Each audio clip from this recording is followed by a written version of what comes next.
Hello, Christopher here. We're getting ready for part 2 of our big Violon epic.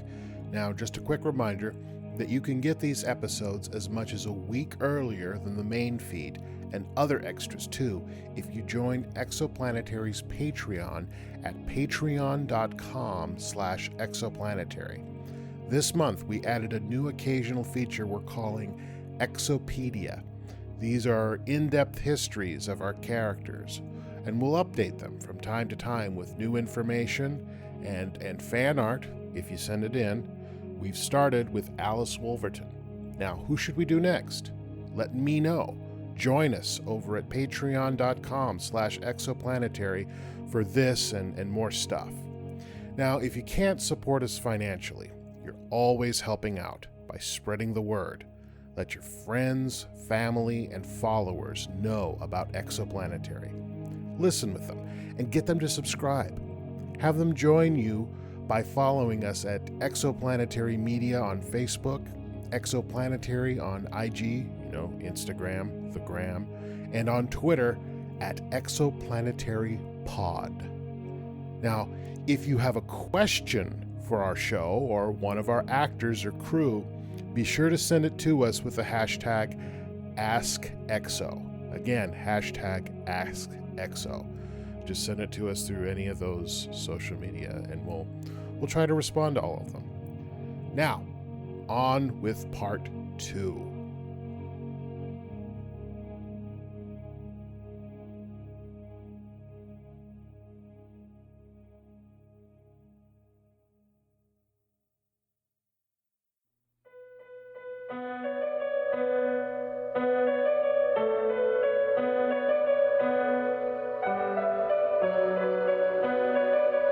Exoplanetary, the adventures of the spacefaring Wolverton family and their friends far in the future. Tonight's episode, The Purple Rain.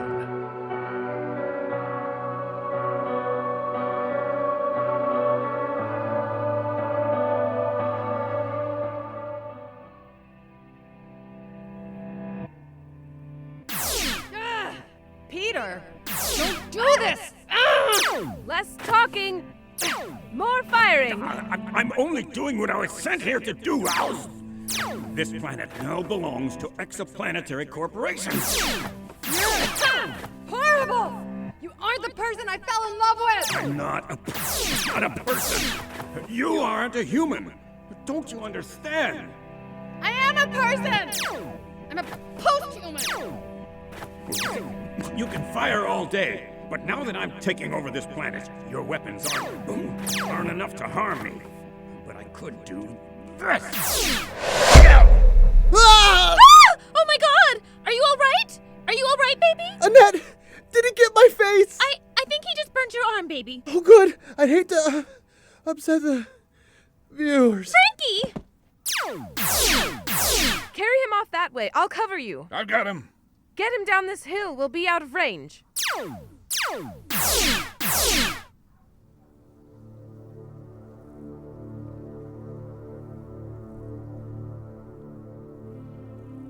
I'll take it from here, Jonas. There's medical equipment in their shuttle down by the beach. Pretty badly burned, but he can be moved. Annette will help me keep him steady. And you, Alice? Hey! Snap out of it! Yes. Sorry. I hear you. I don't know who you think that exo-traveler is, Alice, but he's not a friend to anyone on this planet. That includes you and me. You hear me? I'm not a child, am I? I understand what just happened. Do you? Because you look like you're about to cry. Don't be so hard on her. My compassion is reserved for the innocent and the helpless. My sentimentality is only for people who don't fire weapons at me. When I come back here, we're going to figure out a way to get Peter to leave, or we're going to destroy him. We're going to save this planet. You ready to do that? Yes. Good, I just don't want you to... No, I understand. All right. Annette, you take his ankles and steer. I am strong enough to do the heavy lifting. Are you all right? I will be. I just had so many hopes. We came here looking for Peter. My Peter. This, exo-traveler is based on Peter, but he's not the same individual, I take it. I don't know what that monster is supposed to be. You were both human. Then you became machines, huh? In spite of the change, In spite of the fact that my human body died, I still think of myself as human. As a person. He's put up his force field. How do we get through that? Not with lasers. Post-human. Human once, now, something more. Yes. That's the word for what we are. I suppose that could describe me, too. I was Jonas, but now Jonas is part of Violon. I'm still me, but now I'm more. How did that happen? Did you know when you came here? Well, it's a long story. Looks like we have some time.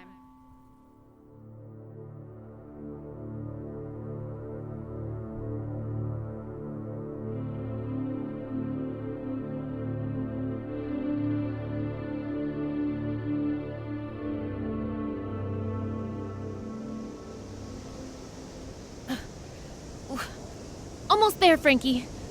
Almost there. He's breathing steady and his heartbeat's okay. He'll live, but he'll probably be out of it for a bit. We've got a nanomed rebuilder provided by Exomedics. Thanks, Exomedics. Hey, stop talking to that drone camera. This isn't your show. Sorry, of course. I swear, if people don't start snapping out of it, I'm gonna go full Terminator. But why isn't this exo thing working? Oh no. We haven't been here for over a day. The resource codes were only for 20 hours. The shuttle powered down. How long will it take to get it running again? A few hours. Crap! Should a nun be talking like that? Should a nun be talking like that? Listen, lady. Not having a good day. I'm trying to save a planet. Sorry. No, I'm sorry. We just need to find some ointment for his burns. Have anything like that on board? We used to, but we can't pack much. I'll check. While you do that, I'll hop over to that village. It's possible those... Uh-oh. What? What's happening now? There's a bunch of animals out here. They're just sitting there like they're waiting. Purple. Well, I'll be a monkey's uncle. For years, I was an executive with Exoplanetary. Unlike many of my peers, I didn't seek power. I only wanted money. I needed as much as I could get my hands on, because I lived with a terrible secret. I was claustrophobic. Growing up in small rooms and tiny corridors all over the solar system caused me endless anxiety. As a child, I quickly found solace in sports. Rugby. The game required a pitch, a wide open area. Oh, and I could breathe freely in the time I played. It drove me to become better, to train every spare hour to win money for grateful gamblers. I was able to cultivate a career, hobnobbing with what passed for nobility in our time, the executives. I glad-handed my way from one desk job to another. Open-plan workspaces gave way to spacious private offices with large windows. I was no less driven in the corporate world. My sanity depended on my ability to exist within the largest rooms I could find. Memories of the broom closet apartment I grew up in was enough to push me to greater and greater success. My career eventually led me to the Exoplanetary Board of Directors.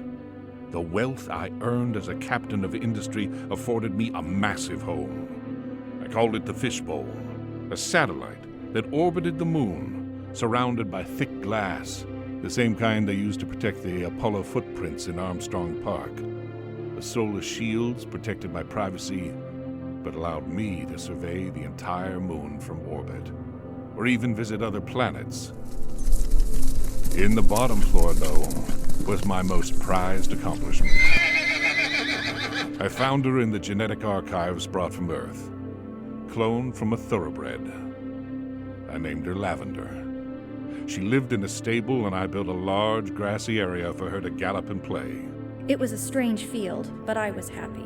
I would spend hours riding her in a simulation of a perfect meadow, endless in size with chemically freshened air and even rain. And then one day, it malfunctioned. I saw behind the curtain. And after that, she was no longer the same. Lavender knew that she was locked up in a room. She would ride, but she lost her spark. I did too. There was a part of me that always knew that. Just as I was fooling Lavender, I was fooling myself. So long as I lived in space, I would always be shut away in a tiny room. I despaired. I spent my days in my office staring out at the lunar skyline and pondering how I could make it right for Lavender. I raised her from a filly, and her happiness was my only joy. Earth was filled with barbarian women and super mutants, too dangerous for my needs. Once the exoports opened, galaxies of pristine worlds became available. This was what I'd worked and driven my entire life for. I hired a scout to discover a world with fresh air and fields of grass. I sold my exo shares and quit the board. Good riddance. On Violon, I knew I could build a mansion that would put the fishbowl to shame. When I arrived, I couldn't believe what I was seeing. Exotic and purple. My favorite color. Lavender was running and free once more. Oh, lifted my heart in a way I'd never known. No matter that my scout turned purple, no matter that he decided to stay, no matter, I staked out my land, built fences, and started herding Lanus. One day I was riding, and I heard something strange. I think it might rain. Would you like me to head back? The village was miles away. The drones building my home and planning our food were silent. How could I hear a voice? I'm thirsty, Jonas. I want a drink of water. The voice was in my mind, I realized. Had isolation driven me mad after only a week? My medical equipment detected nothing but heavier than normal breathing and an accelerated heartbeat. Anxiety. Overwork, I thought. Must be. I took a sleeping pill. In my dreams, the change revealed itself to me. I stood at the banks of a rushing river, churning violet water, and heard the same voice. You are welcome to this world, Jonas, but you see yourself as its master. That will never happen. We are Violon, not just the beasts and the plants and the land, but you. You are Violon as well, Jonas. You are Violon.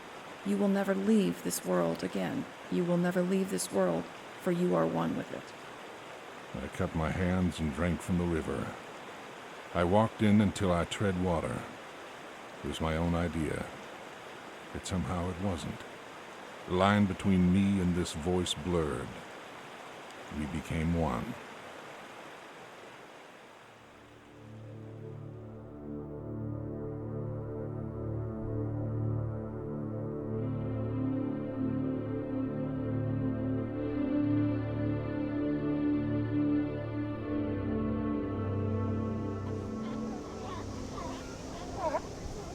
Look at all these guys. Purple little sea pups. I count about 10 of them. With little fingers. Look at those baby fingies. What are the ones in the back doing with that seaweed? They're grinding it up with rocks. Hello, lady. We comes to help. Yes, we helps the man. Well, aren't you just darling? Such sweet babies. Yes, please to stand aside. We helps them. Yes, please to let us help. Of course. Come on through, sea puppers. Whoa, what the hell are you doing? Didn't you hear them? They're here to help Frankie. Hear what? I can't hear anything but you and the waves. Well, I heard that. Excuse me. You can't hear them talking? They're cute little sea pupper voices. Only for Viola. It's the same thing that's turned you both purple. You can communicate with the sea puppers somehow. Oh my gosh. I'm a Disney princess. The sea puppers are making a kind of ointment out of seaweed and applying it to Frankie's burns. Fascinating.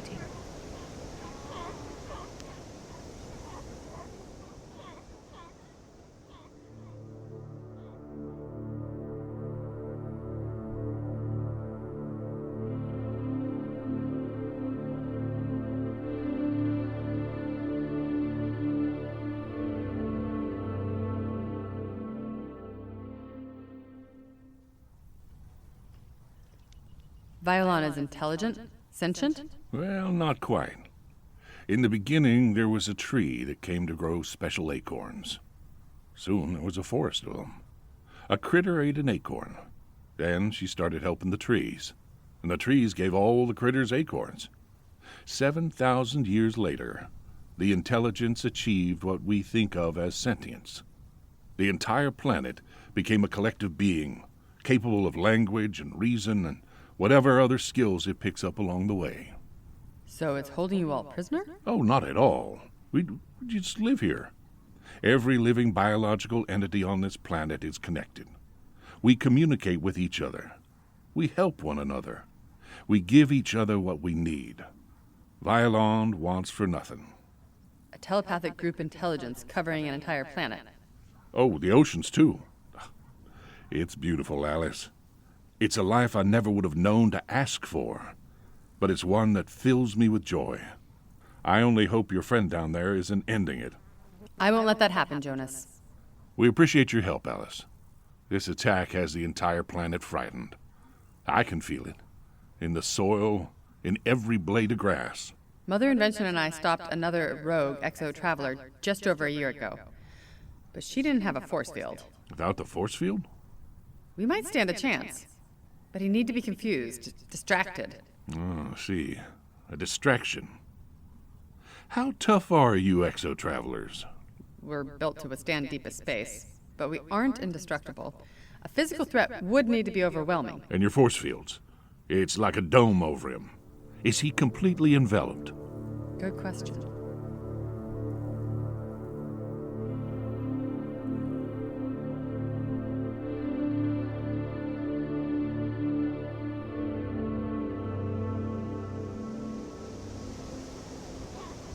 I wonder. What you wondering? How the sea puppers learned first aid? You're in my personal space a little. It's called a two-shot. Smile. Is that camera drone always on you? Yep. Even when you sleep? Isn't it weird having someone watching you? Our patrons pay 50 credits a month to watch us sleep. I try not to think about it too much. Back to the problem. What were you wondering about? I was wondering how the telepathic connection works. Did the sea puppers feel your concern, or did they respond to subconscious commands from Frankie? I'm not sure. I can hear them in my mind as clear as my own internal voice. Excuse me, please. Hold on. Goodbye, little sea puppers. Thank you. Where does the information about making seaweed ointment live? Is it in every creature? Or is it just everywhere? Could I tap into it? How? I don't know. I wonder if there's a way to disconnect from it. Whatever's making you purple has also made some changes to your DNA. Frankie's as well. That's no good. Wait. Why are you grimacing? You're, also turning more violet. You're like a ripe grape. I'm not sure what the polite term for this would be. Envioleting? I give up. It looks nice on you, sweetie. Frankie! Oh my goodness! How are you feeling? A little crispy, but I'll live. I had the strangest dream. Save it for the patrons-only blog, sweetie. That's just it, Annette. I don't know if we can leave Violon now. What do you mean? The changes. I could feel you and the sea puppers communicating, even while I was passed out. I can hear every insect. I can hear those little tufts of seagrass talking. These changes, they're permanent? So what? So we'll be purple. We will, but here, on Violon. Forever? Forever. But what about our show? Maybe you could live in the village. Learn how they make those little purple pots. This is serious, Mother Invention.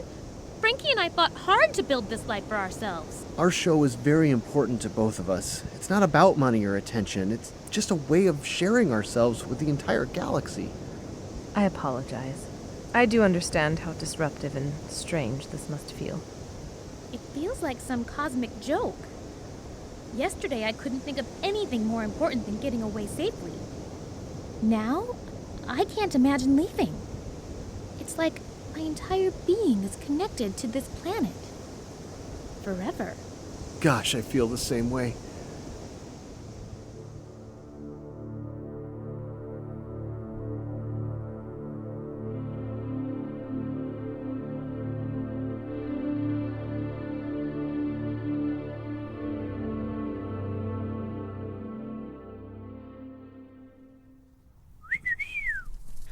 Why do you still whistle the Lavender? Can't you just think at her? It only works if she's within about 10 feet from me. Hello, girl. Hello, Lavender. Hello, Lavender. Hello. She said hello. She's a little shy. So you still have unique personalities? You're just connected? That's right. But the connection is permanent. If we left, we'd die. The universe seems full of wonders and danger. Moving beyond Earth has changed us. The further we explore, the stranger we may become. I think you're right. I had no idea how strange. Let's head on down to the beach, see how they're holding up down there. Here, hop up. You can ride with me. I probably shouldn't. Looks can be deceiving. I weigh about 900 pounds. Metal and crystals mostly. I wouldn't want to hurt Lavender. Well, you can't tell. Yeah, I can change my exterior to look human. But I can also do this. My goodness. She turned into a horse. This way I can keep up with Lavender. Sounds like a plan. Giddy up. Yeah! I'll run with her, Jonas, but I'm your only horse, right?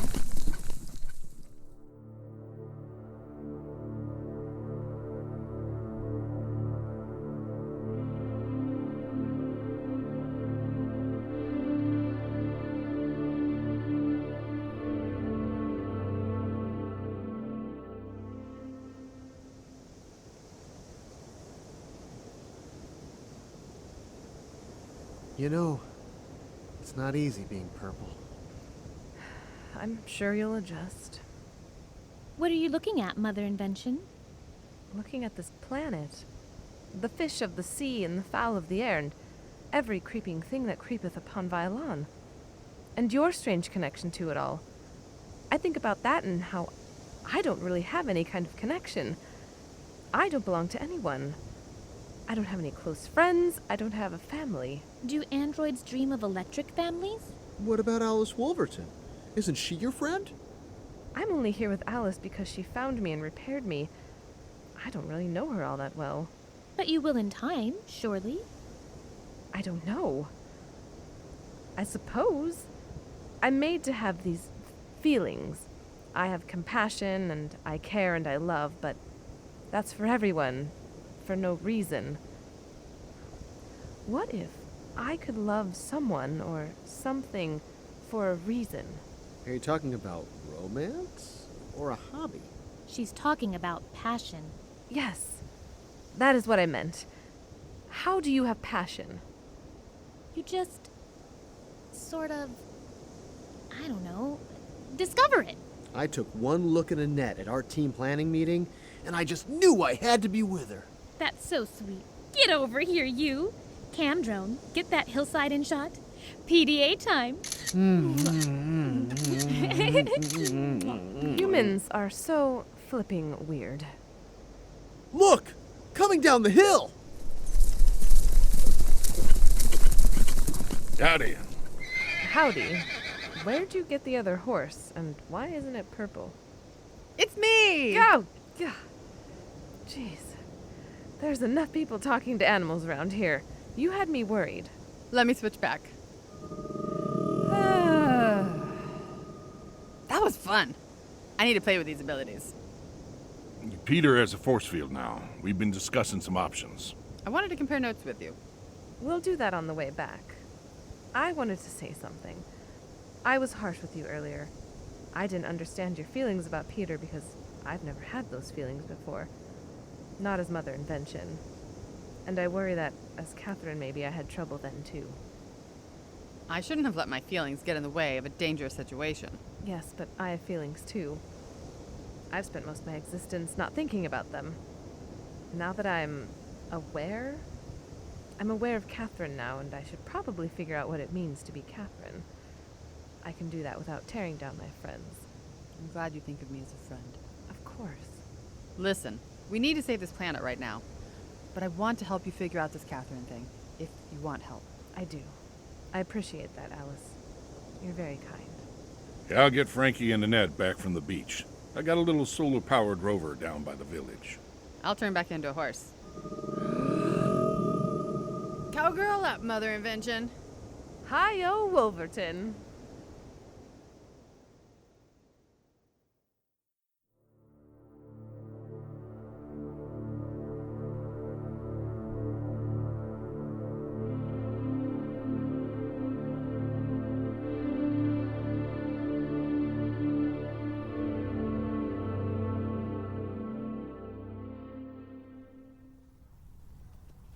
Howdy. Here to mete out some frontier justice? You know, Alice, I don't know what you ever saw in this guy. Mine was tailored. This one's off the rack. Oh, let's dispense with the witty repartee. I'm just here to do a job. You two were here on vacation. I'm not a Bond villain, and you two aren't the legion of flipping superheroes. I'm not the type to sit by and let you steal from an entire civilization. Me neither, especially not if that civilization is asking for our help. Oh, and what are you going to do then? Neither of your weapons can get through this force field. We're not getting through it, Peter. We're asking you to take it down.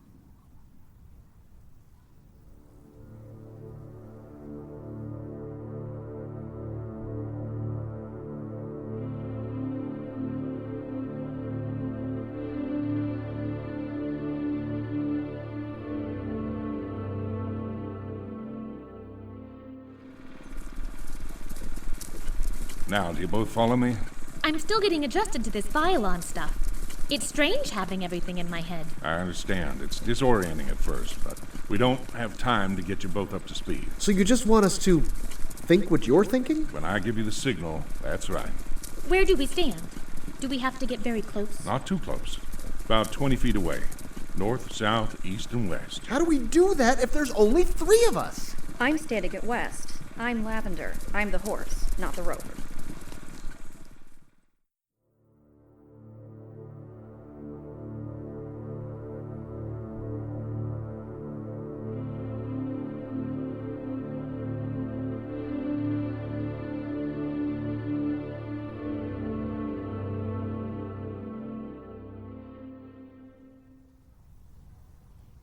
I'm not taking anything down. This planet is too valuable for anyone to get sentimental. Violon is valuable for the trillions of life forms that make up its collective mind. It could be unique in the universe for all we know. Or change how we think of planets. It has iron, nickel, and plenty of good fresh water and oxygen. That's all that matters to Exoplanetary. I have orders. Exo-travelers were based on human minds so that we would have imagination and judgment. So what? Was that just so much balloon juice? I'm imagining how wealthy my masters will be. By my judgment, this planet has what they need. You should ask him if the new Alices are jerks too. No. We've tried reasoning with him. That's over now.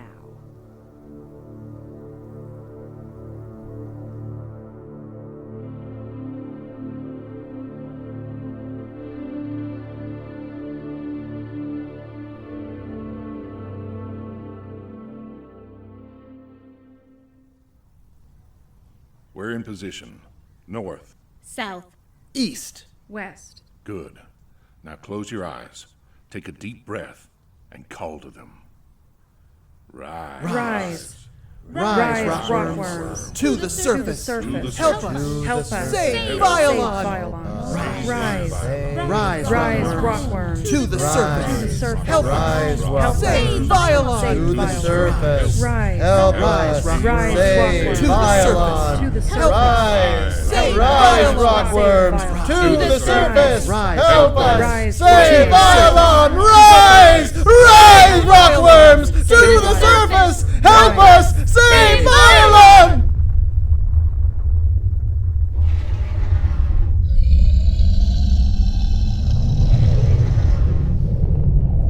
What is that? Local environmental activists. Jonas told me about them. He calls them rockworms.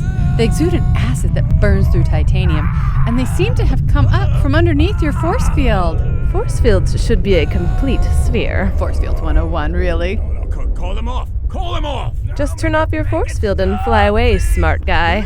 We can't do all the thinking here, man. I don't need a force field to take care of you. Now! Now!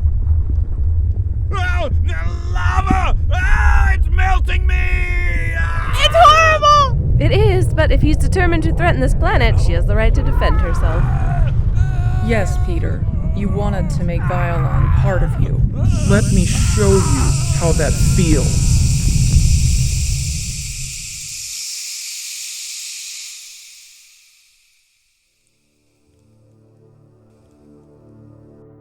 He's gone. There was no way to convert him, was there? And we couldn't do the thing we did with Dorothy, could we? Exo would have known how to get around that. Are you going to be fine with this? I'll be fine. I just hope we find a better way if we have to do this again. Exo needs to learn that they don't hold dominion over the entire universe. I agree with that. But in standing in their way, they'll be coming for us, you know? I'm ready for that. Aren't you? I've already been to war, Mother Invention. I'm not eager to take that path again. War is what happens when two sovereigns clash. This isn't war. What is it then? Revolution. Prince and the Revolution. This purple planet is getting to us.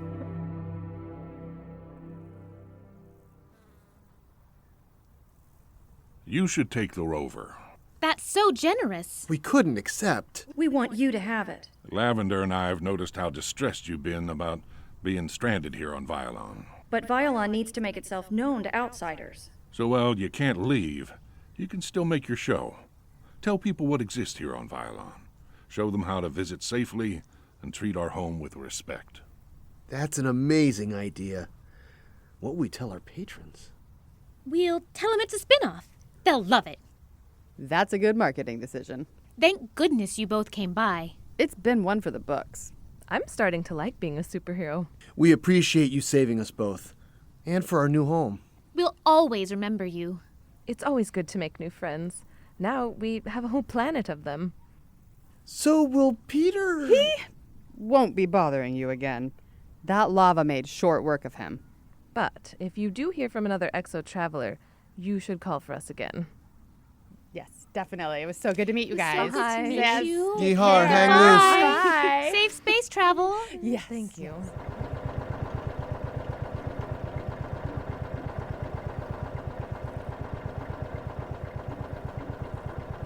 Will they be fine, Jonas? That rover's pretty reliable.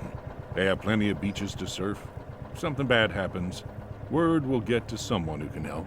A whole planet where everyone looks after each other. Every creature in harmony. It's too good to be true. It's not perfect. Mother Invention made a good point. Now that Exo knows about us, I have a feeling they'll be back. If we all look out for each other and take care of these worlds, we can fight back together. Without you, we'd have been outmatched. I don't know. You're pretty leathery, Jonas. You could have made do without us. Well, thank you. I think. She just means that she's happy that we were able to be of assistance to Violon. Do they have to leave? Lavender's asking if you have to leave. You don't, you know. We'd welcome you, even if you couldn't join Violon. We appreciate that. I have a feeling that this isn't the only planet Exo has designs on, though. They might need us, too. Well, we appreciate having someone out there looking out for us. Happy trails, and Violon con Dios. Bye, Jonas. We'll always remember you. Farewell, and thanks. You always have a home here.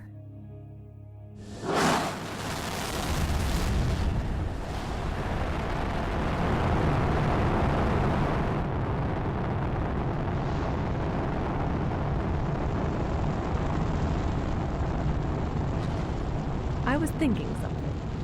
What's that? If we're going to be traveling together for a while, we need to find a spaceship. Having you hold me like this is going to get old. First opportunity, I promise. That said, I could get to enjoy adventuring. Maybe that was Catherine's calling all along. Should I be calling you Catherine now? I don't know. Maybe just M.I. for now. Sure. Maybe it will change. The further we travel, the more we learn about ourselves. Jonas said the further we explore, the stranger we may become. Stranger than a planet where every living thing is telepathically connected? It's not a competition. That said, we should prepare ourselves.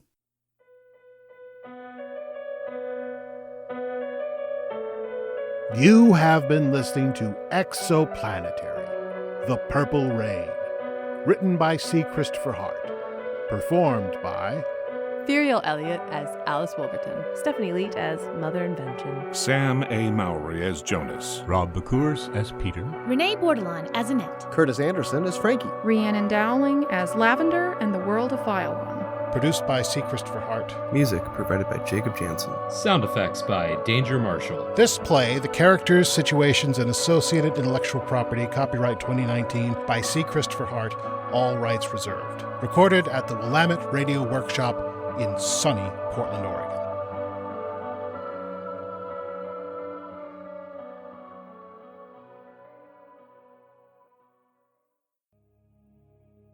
I hope you enjoyed that, friends. It's Christopher again. I just wanted to take a moment to read another one of the reviews you've sent in. Now, this is for Apple Podcasts from a British listener, Drewby53267. This is a 5-star review. I'm going to read it. I'm not going to do a British accent, Drewby, don't worry. I just sound like Dick Van Dyke, you know. It's a jolly old day with you, Mary Poppins. You know, you don't want that. So, Drewby says, this is the story of the 4 siblings of the Wolverton family. They are split over time and space, and slowly their stories merge back together. Exoplanetary is an evil corporation, and the story is brilliantly funny and can't wait for more. I thank you so much, Drewby. I really appreciate that. That's very kind of you to send us a review, and I really do appreciate it and thank you for that. Now, those Wolvertons, they're sprinkled all over space and time, but things keep bringing them back together, don't they? Something to think about. Well, we'll be seeing you again in the near future, friends. See you next month, I hope. Bye-bye.